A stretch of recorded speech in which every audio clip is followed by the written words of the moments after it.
It's wild card weekend. The Patriots play in prime time on Sunday night. There's a bunch of games on Saturday as well.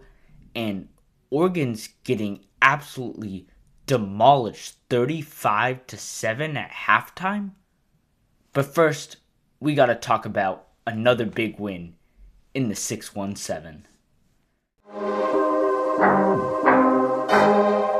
What's up, everyone, and welcome into your Celtics source on this Friday night for an instant reaction after the Boston Celtics take down the Toronto Raptors 125-117. I'm going to get into all the player performances. I thought this was one of the best Jaylen Brown games we've seen all season, including the 50-point performance that he had against the Clippers just last week. Derrick White had a great game. Payton Pritchard was on fire in this game. We're going to get into all of that, but first I will just state that Toronto was missing a bunch of their star offensive players in Scotty Barnes and Brandon Ingram. RJ Barrett, he played for almost entirely the full game, and then he went down with about 4 minutes left in the fourth quarter with what seemed like a rolled ankle where he stepped on Hauser. Hauser wasn't moving or anything. It was, in my opinion, a good no call. But, it is tough to see a player go down like that, especially because rolled ankles, it could be just a couple of days or it could be weeks that you're out. You don't really know. Those injuries are so tough to gauge, and it's all about how you're feeling, how much pressure you can put on that foot at the time. But that being said, the Raptors are still a great defense. I think they're top 5 in the NBA, and they're arguably probably better without guys like Scotty Barnes and Brandon Ingram, which are, two players that are mostly known for their defense. Right? The guys that they had on the court, Jamal Shed, and other guys like, Jakob Makutelishvili, I can't even pronounce that name correctly. Right? Two guys that are, probably when they're on the court and starting, or when they're on the court coming off the bench in games, their defense is probably a notch up from the typical performance you're getting, right? So this game, despite you missing, or the Raptors missing those players, it's still a solid, good win for this team, especially because it's a get-right game after the, poor performance they had down the stretch against the Denver Nuggets, especially Jaylen Brown, who just had a rough shooting game, but also facilitating and playmaking game. A lot of turnovers or sort of forced shots, unnecessary shots where he could have found a pass maybe. Denver did a great job of getting into his space and making it really difficult for him in this game.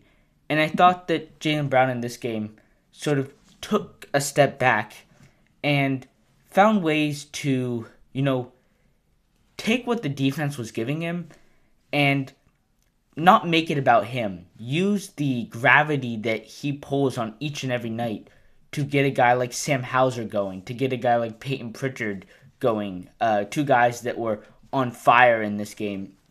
And we're going to go in depth into what Jaylen Brown did in this game. I do actually want to start with Sam Hauser, and the way he sort of opened up this game, or not really opened up, but got this game going for the Celtics after that rough game on Wednesday night, right? And Sam Hauser, comes in with, an intention to, get the Celtics off to a fast start, and he does just that, knocking down 4 threes in the first quarter. 4 times throughout his career he's done that. I think it's the second time this season that he's done that. He goes 4 or 5 in the quarter. He finishes the game with 19 points, I believe, on, if I'm not mistaken, 7 of 10, 5 of 7 from 3. So he does just make 1 more 3 on 2 more attempts throughout the rest of the game. But that being said, Sam Hauser, over the last 3 games, he's replaced Jordan Walsh in the starting lineup. Jordan Walsh hasn't played a lot as of recently.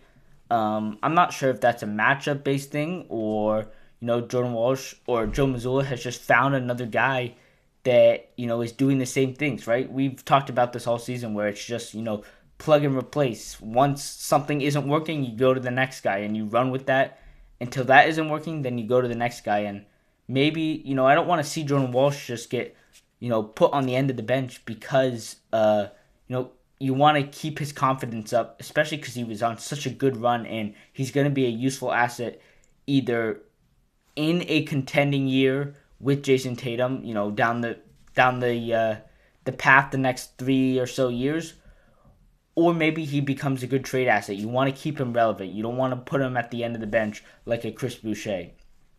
But back to Sam Hauser, right? His one job when he is in the starting lineup or whenever he plays is to, play solid defense. Don't be a liability out there. Guard a bigger wing, a forward maybe. Take some pressure defensively off of a Jaylen Brown, a Derrick White, whoever's out there with him. But most importantly, it's to just be a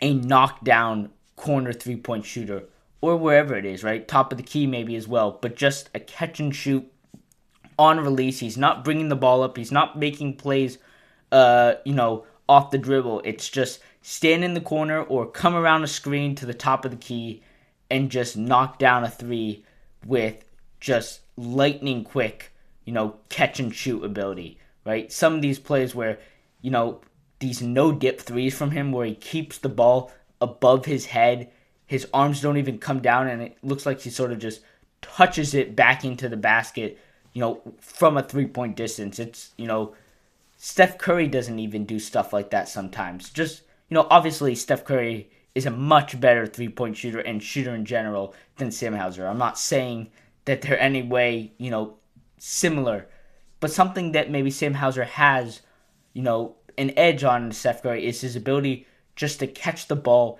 and put it back in for a 3-pointer without bringing his hands down. That, allows you to go to him late in a shot clock because he'll get a shot off with under 3.3 of a second. Something that, if you're ever in a need where, there's only a couple seconds left and you need to kick it out because you're getting doubled or something, Sam Hauser can become that guy when he's, has it going. And for much of the season, he hasn't had it going. He's been struggling. He, has had a rough season shooting-wise. This first season ever, really, since first year of high school, where he shot below 40% from three. And I expect him to be shooting up in the 40s by the end of the season, but I don't expect that average to get back up to 40 just because of how much season has already gone by. And it's looked better as of recently. But, in some of these games, you just, for the most part, the Celtics offense has been good, but sometimes you just need a little bit of a spark from him coming off the bench or in the starting lineup. And this is one of the games where, you didn't have much of an offensive game from one guy or another. It was, Payton Pritchard had a great game. Jaylen Brown definitely had a great game as well. Derrick White had a pretty solid game. But you just needed someone else to, score some baskets, especially in that first quarter where things were, pretty sort of back and forth. It was a lot of shootout type of game. The Raptors were making a lot of threes, and Jaylen Brown started to slow down a little bit shooting-wise when they started to double and pressure him, and Sam Hauser was able to just pick up that, slack or that sort of gap in the Celtics offense and keep it rolling through, the first half and into the third as well, where Payton Pritchard and Jaylen Brown got it back going again and took over this game. But yeah, let's move on to, how the Celtics won this game. And it was with the playmaking of Jaylen Brown, right?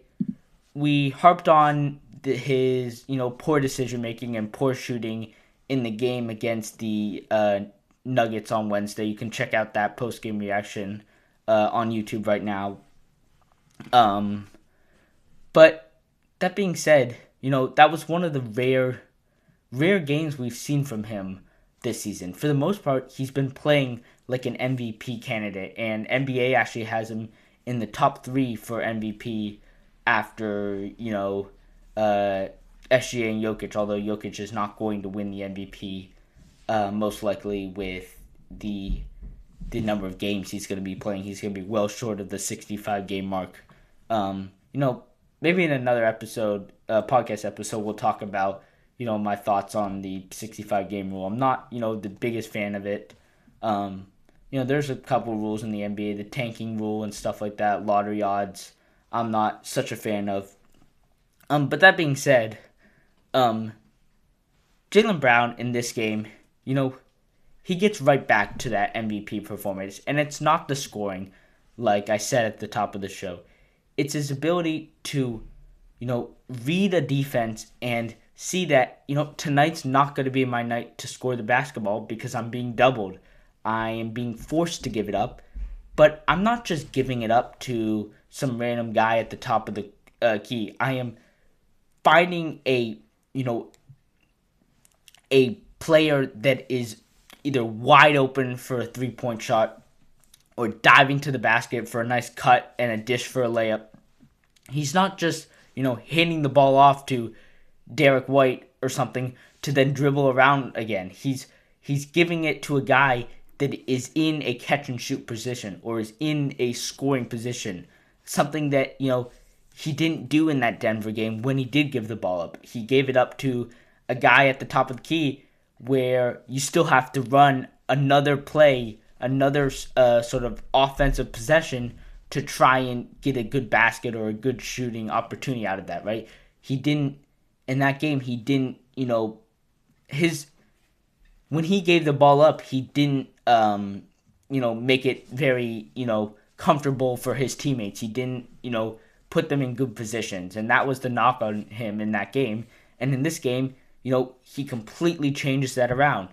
In this game, he does, have 25 points, but he also has the 8 assists, if I am not mistaken. The 7 assists, 8 rebounds. But 7 assists, right? Almost 3 more than the game that he had, or 3 more than what he had against the Nuggets, right? Just taking, a possession where, I could try and force it and take a bad shot like he did against the Nuggets. I could try and just, hand it off to a teammate and get out of a trap. Or I can hold it for a little bit longer, get the defense to collapse even more, and get a wide open scoring opportunity. And that's what he did in this game. And that just shows the growth, right? All players are going to have a bad game, but it's how quickly can you realize what you did wrong in that game and fix it for the next game, right? That's what makes an MVP performance. And, I don't think Jaylen Brown is going to win the MVP because I just don't think he'll have the scoring numbers, right? And quite frankly, the Celtics as an organization have never been about the true scoring, right? Jason Tatum, Jaylen Brown could easily go off for, 35 points a night if they wanted to. But that's not the way they play. They play with a more team-friendly style, getting others involved, getting, teammates an opportunity to feel good about themselves. That's how they play, right? Jaylen Brown, in games in the past where Jason Tatum hasn't been on the court and Jaylen Brown has been the focal core of the offense, it's really been just about him going and scoring the basketball. And we've seen, that not work out often, right? We've talked about this before, the Miami Heat game a couple years ago, Game 6 last season against the New York Knicks, right? Games where, Jaylen Brown just tried to go and get his buckets, and it ended up in poor efficiency, turnovers, and stuff like that. And this season, he's cleaned it all up. He's trusted his teammates despite, maybe the lack of talent around him. And what has it done? It's actually basically made talent out of nothing because he has turned guys like Garza, like Walsh, like Hugo Gonzalez, who, are unproven players, and made them into star players in their roles, right? I'm not saying they're star players league-wide, but they're star players in their roles because of what Jaylen Brown is able to do to get them in beneficial positions. Right? And that's the stuff that I want to see or want to continue to see from Jaylen Brown, right? It's okay if you go off for 35 points on good efficiency. That works as well. But if you're not having a game where either you're not shooting well or it's a game where you're not getting many shots just because the way the defense has continued to, make plays for others in scoring positions. Don't just give it up.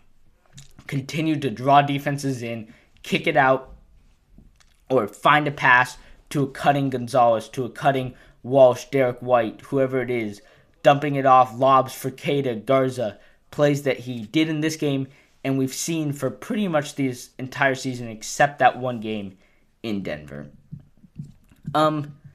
Last person I do want to talk about with, an extended in-depth analysis of him in this game is Payton Pritchard, who I thought actually benefited probably the most out of any player from Jaylen Brown's performance in this one.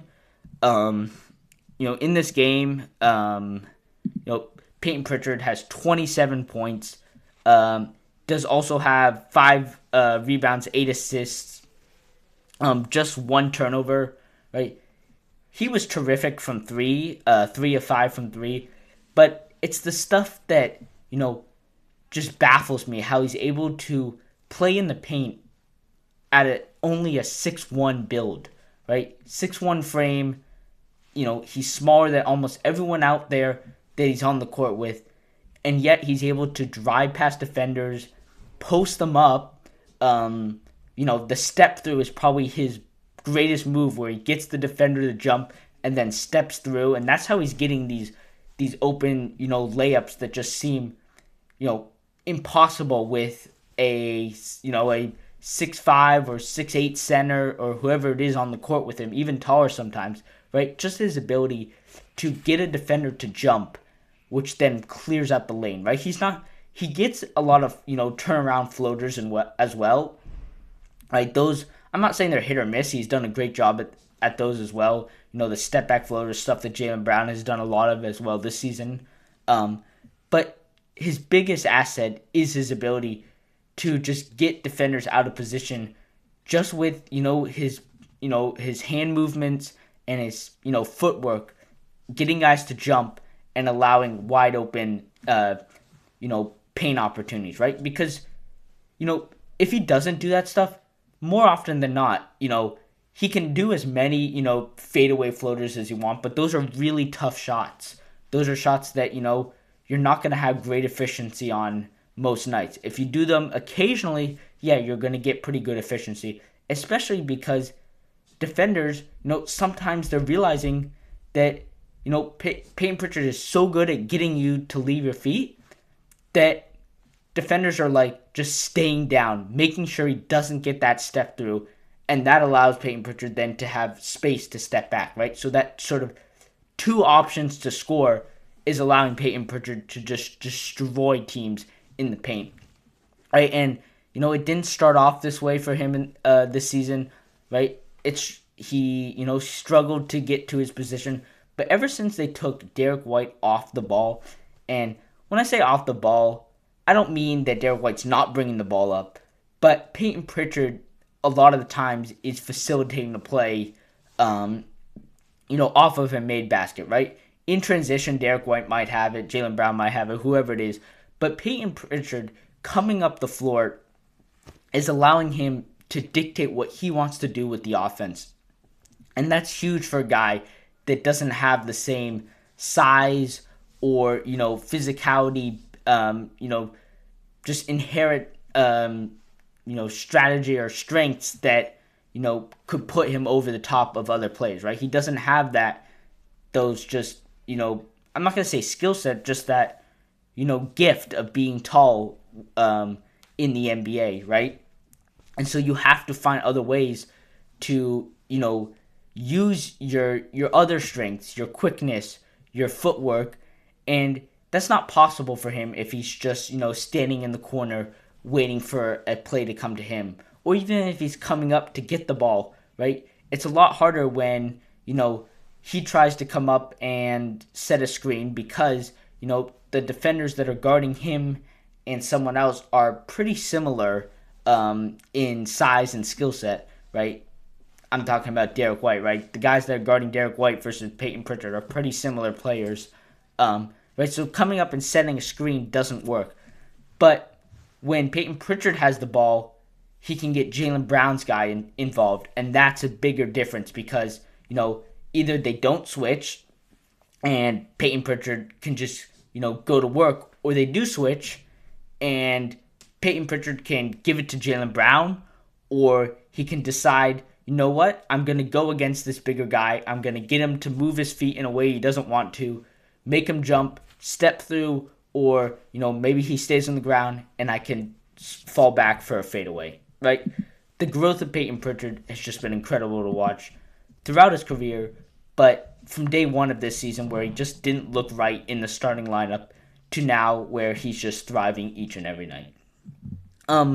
Before I wrap it up, I do want to just quickly say that Derrick White, he got to 500 blocks against the Nuggets. He gets 2 more tonight, 502 on the season, for his career. Just incredible the way he's able to just, he had 2 blocks in this game that were just, way out of his reach, you would think. Way up above the rim, that he's going up and blocking center sometimes. Just stuff that, he's the greatest shot blocker of all time, I would say, for his size. I know there's, 3 players ahead of him that are under 6'5" that have more blocks than him. But what he does each and every night, playing like a center defensively with a 6'5" build, is just something that, no other team has the luxury of having a player like that. There's not much else to talk about in this game. I do think that this is a game where, it's a get-right game, as I said off the top of the show. It's a game where, the Celtics have a big game coming up tomorrow night against the San Antonio Spurs. Victor Wembanyama, I think, is still coming off the bench.